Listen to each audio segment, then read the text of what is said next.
Magandang hapon mga utak teleserye. Ngayon pag-uusapan natin ang makabagbag damdaming istorya ni Francis Leo Marcos. Pakinggan natin siya. Kapatid ko si Coco. Pero ang pumirma ng birth certificate ko si Pacifico Marcos. Yung kapatid. Si Momo, kapatid mo. Anak ako ni Ferdinand Marcos Senior. Kay Doña Remedios Carino Antonio.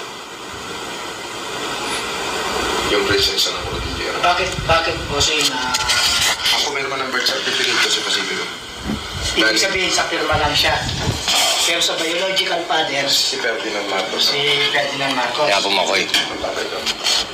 Kaya ganyan ako katapang. Based on the name that's supposed to be mine. Yung... Nanay, Ibig sabihin, nanay ko dapat ang talagang asawa ni Presidente Marcos, hindi si Imelda. Kaya nga sabi niya Si Don Isabelo Antonio, asawa ni Doña Maria Carino. Ang anak nila, si Doña Remedios Carino Antonio, yung aking ina. Si Don Mariano Marcos, mahirap lang yan. Tauhan niya ng Don Isabelo Antonio. Si Doña Josefa Edrali, ang talagang may pera. Magkukumadre yan. Pero yan po si... Nagkasundo sila. Dapat, ang unang anak na panganay na lalaki ni Don Mariano at ni Doña Josefa, ikakasal sa unang anak na panganay ni Don Isabelo Antonio at saka ni Doña Maria Carino. Si Doña Maria Carino, kapatid ni Mateo Carino, yung chief plane ng buong Cordillera. Yung tinatawag na meron tayo sa ating konstitusyon na Mateo Carino Doctrine. Meron tayo yan. Kahit i-type mo sa Google, Mateo Carino Doctrine. Pag sinabing doctrine, patas sa Republika ng Pilipinas. Makikita mo sa Google yan, Mateo Carino Doctrine. Mateo ka rin niya, Jose. Doctrine, nasa Google yan, Mateo Carino Doctrine. Kaso puta nga, sundalo, si Makoy, mamamatay na sa gera sa Bataan. Nanay mo, katapanganak ka lang. Nag-response. Nag-aaral ang nanay ko sa UP. Pag-graduate na, University of Baguio. Si Ferdinand Marcos is 800,000. Nagkaroon ng Miss Manila. Si Imelda yun eh. Miss Manila. Nagalaw ni Makoy si Imelda. Hanggang sa binlockmail na ng Romualdez si Marcos. Lumuhod si Ferdinand Marcos. Kaya pala Pakinggan mo muna kasi. Lumuhod si Ferdinand Marcos sa Lolo Belo. Tinawag ni Lolo Belo si Berong Bulag. Yung Berong Bulag, yun yung pinaka-leader ng Palahap. Tauhan ng Lolo Belo. Lumuhod si Ferdinand Marcos kay Lolo Belo. Ang sabi niya, Amang, when I undertook the experiment, I know I had to pay the price. Kasi nag-experiment siya kay Imelda. Tingilan niya si Imelda. Kaya ngayon, kasalan na. Nabigla yung mga Antonio at Carino. May kurmang dirigma yan. Si Doña Maria Carino, may-ari ng buong Cordillera yan. Ay katabi ng Cordillera, Ilocos Norte. katabi lang yan. Magkatabi lang yan. Pagbaba mo ng bundok, Ilocos na. Panaga ng Ilocos yan. Magkumadre yung lola ko at saka si Doña Josefa Edrali. Kaya pala Dali! Sige. Ano mo matapos? Ngayon, sabi ni Marcos Lumon yan, Amang, when I undertook the experiment, I know I had to pay the price. But it should not to be Imelda who pays such a price. Kasi ang order ni Lolo Belo, paayin lahat ng Romualdez hanggang 3rd degree generation. Yun ang order ni Isabelo Antonio. Ni Don Isabelo Antonio. Ang in-order niya, si Berong Bulag. Na pelikula yung pangalan Berong Bulag.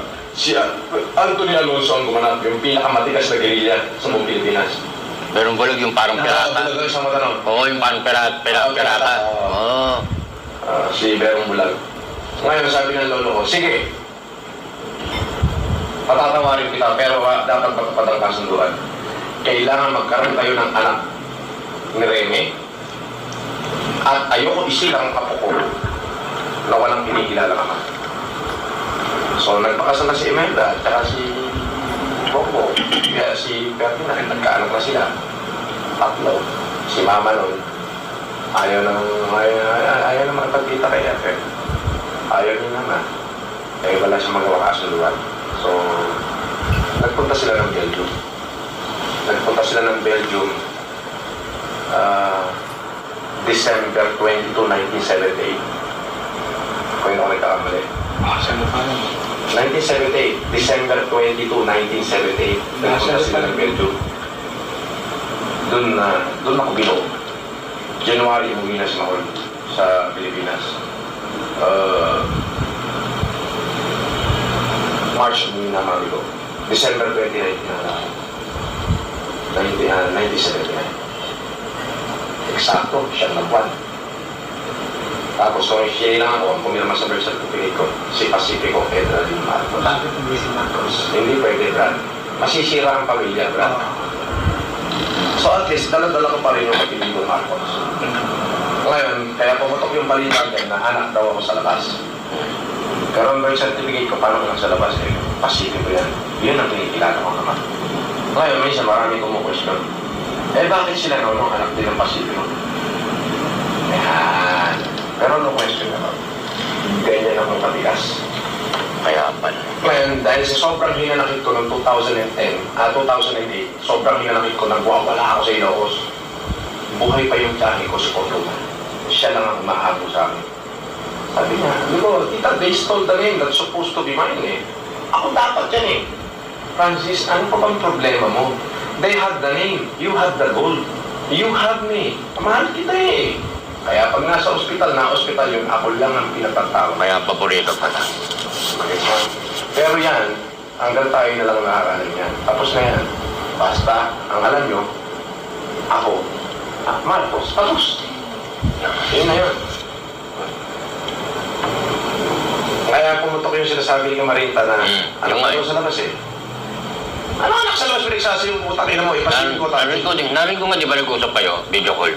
Narinig mo ba yun? Oo, narinig ko yun. Anak sa labas, hindi mo dala ang apelido Marcos. Binontarya nga eh. Ano, anak na. Yung anak sa labas. Ano, anak sa labas. Marcos. Hindi ang Hindi, pwede mong dalhin. Hindi, pero... Wala na kasing illegitimate child ngayon, Brad. wala na nga lang sa bagong batas. Wala na. Dati may illegitimate. Ngayon, pwede mo nang dalhin eh. Yung apelido sa bagong Mga posisyon. pangyari yan. Kaya pala yung sistema ng ligawan nila Marcos sa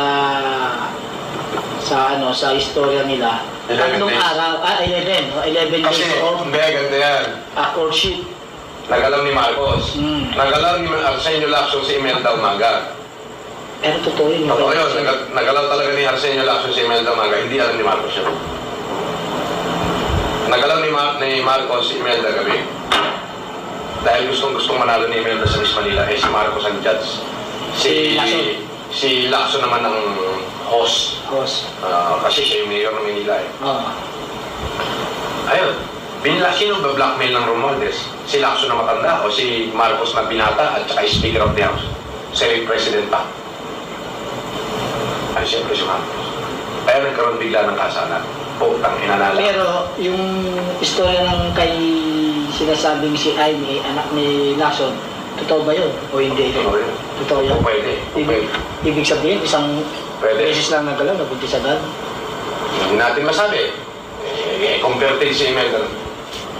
Yun, fertile talaga. Diba? Hindi natin masabi. So may possibility. Pero nung napalitaan yung kasalan, putang ina, tinawag ni matandang belo si Vero Bulat. Alam mo kung ilang ibabayad? Isang paul na pila. Patayin lahat ng Romualdez. Walang matitira, pati si Commission hanggang third degree generation ng Romualdez papatay. Buti hindi rin nangyari. Lumuhod si Presidente sa lolo. Kaya kung ako eh. Lumuhod na ang exactong words ha. Amang, I know when I undertook the experiment, I had to pay the price. But it should not to be her, nor to be my child in her womb who pays such a price. I'm willing to pay the price. Ano po ba ang gusto niyong gawin ko? Mapatawan niyo lang kami. Mapatawan niyo lang ako. Kung kasunduan ay kasunduan. Sige, kailangan magkaroon kayo ng anak ni Rene. Puta, ako yung dugo na tumubo sa Edralin, Marcos, Carino at Antonio. Ganong kabangis ang dugo ko, puro mga dato. Kaya ang tawag ng mga general sa akin, Apo Francis. Lahat ng general ko, sila General Ijo, ang tawag sa akin niya, sila General Acorda, ako Francis. Si General De Gracia, ako Francis ang tawag sa akin, puro ako Francis. Yan, may lumalabas na anak daw ako sa labas. Ngayon, atin na lang yan. Paglabas natin dito, wala nang magtatanong. At ayoko nang bubuksan niya yan. Okay. Mismo sila, hindi nila alam. Yan. Kaya kasi pinasarado ko. Okay. Importante, alam natin. Lalo ng katotohanan. Hindi na natin kailangan i-spread yan. Basta importante. Ang importante nga, alam namin. Kasi Ngayon, mas malalim ang dugo mo talaga. malalim ang dugo. Dami ng pinagmulan eh. Samantala si Bongbong, nakapix lang dun sa isang lahi. Ikaw, lumakad pa yung lahi mo sa nanay, sa lolo, sa tatay. Naalala ko bigla yung... Si Bongbong, kaya ano lang yun eh. Kay Apo eh. Apo, Apo lang. Kaya nga naalala ko bigla Isa, yung... pinagmulan niya pa. Dahil ang nanay niya, iba eh. Ang nanay ko, Carino. Carino eh. Hindi, ang nanay ko, anak ng Don Isabelo Antonio at Doña Maria Carino. Oo. Dalawa na Yung agad. Mariano Marcos. Dalawa na agad yun. Yung Mariano Marcos, scaler ng kahoy ng Lolo Milio yun, ng Lolo Melo yun. Alam niyo yung kahoy, scaler. Taga-sukat ng pine tree. Yung si matandang Mariano, taga-sukat ng pine tree ng Lolo ko yun. Nung binata. Eh magkumadre yung lola ko, si Doña Maria, at saka si lola ko na Doña Josepa, magkumadre yun. Eh talaga pa yung Josepa. Pinakilala ngayon ng matandang pelo, yung matandang Mariano. Naging mag-asawa sila. Pang-usapan, yung mga anak nila na panganay, Pero bossing, yung tungkol sa'yo, alam ni Imelda, hindi. Hindi, sabi ko na, hindi alam niya. ang nakakaalam lang, Sila, si Fortuna, yung bunsong kapatid ni Yung Presidente. kunyong kapatid. sila Bongbong, hindi rin alam. Hindi ko lang alam kung sinabi na ng tiyahin ko. Kasi hindi rin siya kumitibo kahit anong banat mo eh. Kumbaga, Kaya pala nagagalit na si Bongbong. iniiwasan niya rin magbanggato kasi pag galit na galit na to, dapat kahit pa paano, mag-words din siya, wala eh. Di ba? Kaya, Ibig sabihin, sapaw. bakit padala ko sa iyo? Yun lang sinabi ko, bakit padala ko sa iyo lahat ng resibo ko, maubos lahat ng kabuhayan mo, hindi ka makabayad. Kaya ngayon doon nanggalit yung mga loyalist. Kaya nga mas dapat ka talaga bossing, tumakbo ng politiko. Kasi ang dugo mo, mga dugong buko. Hindi kasi, ang problema kasi Kasi ang kailangan ng Pilipino ngayon, yung mga tulad mo. Correct. tumakbo na ako eh. Underage ka na eh. Oo, pero puta lang ito lang. Nung tumakbo ako, bakit tahimik sila? Eh kung peki ako, puta ko kontra yan. Kontra yun, huwag mong gamitin ang pinili namin. Diyan, si Jessica Soto. Kaya yung mga- Isang Peggy Marcos, tumakbo sa pagkasenador. Hindi ganun eh. Sabi ni Jessica Soto, underage naman para sa senatorial election, ang 33 years old na si Francis Leo Marcos. Dapat kasi, hindi bababa sa edad na 35 ang edad ng tumatakbong senador sa araw ng eleksyon. Hindi dapat nung palang, kekoy na ako. Ano ba? Yan yun. Hindi nga, kaya nga ngayon, tumakbo ka na. Lalo ngayon, marami ka ng mga natulungan. There will be a right time for that. Alam mo, Ferdinand, magiging humanitarian pa ako ng ilang taon.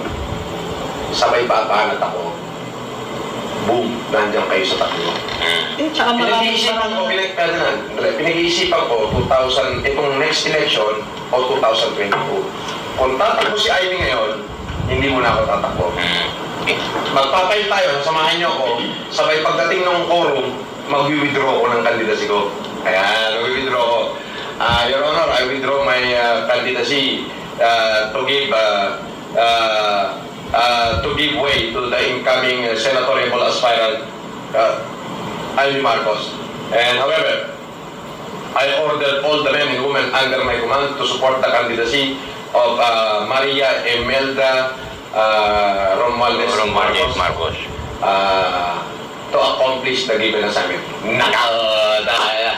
Di ba? Putang ina, nag-withdraw si Francis para kay Ivy. Bang! Tutok ang camera. 2022, wala nang tatakbo sa Senate. Boom! Pero may posibilidad na tumagba si Gob. Meron. Meron eh. Kasi, Yan, wala na makakalam yan. Kaya minsan, hindi may iwasan kung yung salita. Sa labas. Family yun. Oo, ang ina. family sila. Hindi, kung talagang si Richard Camarita nagtanong-tanong, baka mamaya mamaya, nagkaroon kay Vice Governor Angelo Barba, May nalaman siya. nag-spill ng konti. Eh, syempre, yung mga bata, sila na nakaanak. Yung auntie ko, at saka lahat ng anak niya. Pati nga pala Barba, no? Oo. Lahat ng anak niya, kasi nasa akin lahat ng passport nila eh. Baka mamaya, kasi magkaaway kami ni Chito, nasa ko nung nakaraan yan eh. Matanda yun, pero matanda sa akin na. So, hindi mo papagod ako. May pagka parang onyi-onyi kasi yun eh. Alam mo yun, yung engot-engot eh. Eh baka biglang doon nagtanong si Rick, kasi pakalat-kalat doon sa Kapitolyo yun eh, si Chito. Matanda na yun. Wala tayong apat yung dumatanda.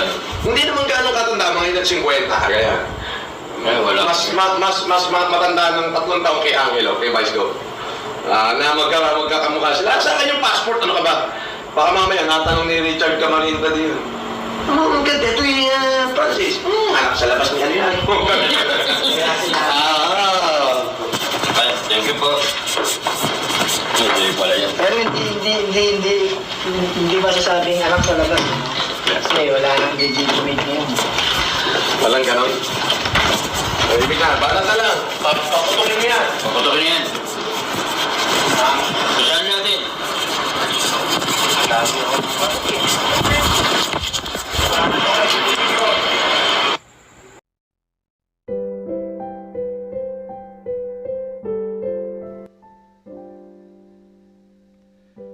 Inyong natunghayan ang kwento mula mismo kay FLM. Maniniwala ba kayo o mabubulshitan?